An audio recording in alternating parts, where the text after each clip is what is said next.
On me parlait beaucoup de ce que j'allais gagner en arrêtant les substances et moi j'imaginais aussi beaucoup ce que j'allais gagner, à savoir de la santé, de la conscience, de l'argent, des meilleurs liens, de l'estime de moi, de la confiance, plein de choses.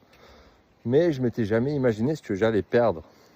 Et en fait, il y a quand même pas mal de choses que j'ai perdues. Alors déjà, le premier truc que j'ai perdu, c'était mes potes de conso avec les gens que j'ai rencontrés à travers les produits.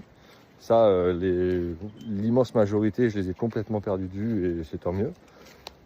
Ce que j'ai perdu aussi, c'est cette espèce d'insouciance qu'il peut y avoir à travers les substances, de commencer à prendre des produits et se dire là, pendant 2, 3, 4 jours, il n'y a plus de conscience, je fais absolument ce que je veux et j'oublie tous mes problèmes de manière ponctuelle.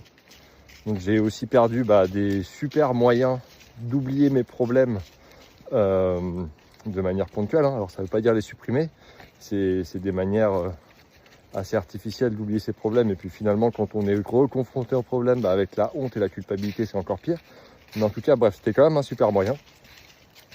Mais le truc, je pense, que j'ai perdu, qui a été le plus dur pour moi, et qui, si je suis tout à fait honnête, peut l'être encore parfois, c'est un peu cette identité de mec défoncé, cette identité du mec qui va toujours plus loin, qui va faire n'importe quoi, qui n'a pas de limite.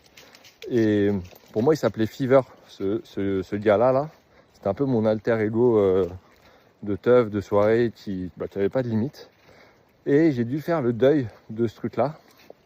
Et je ne m'étais pas préparé, en fait, parce qu'on ne me l'avait pas dit, parce que je m'en doutais pas, je m'étais focalisé que sur les trucs positifs. Et en fait, ça, c'est un truc qui a été vraiment compliqué, qui a été long à faire, de me dire, ouais, en fait, lui, je serais plus ce gars-là.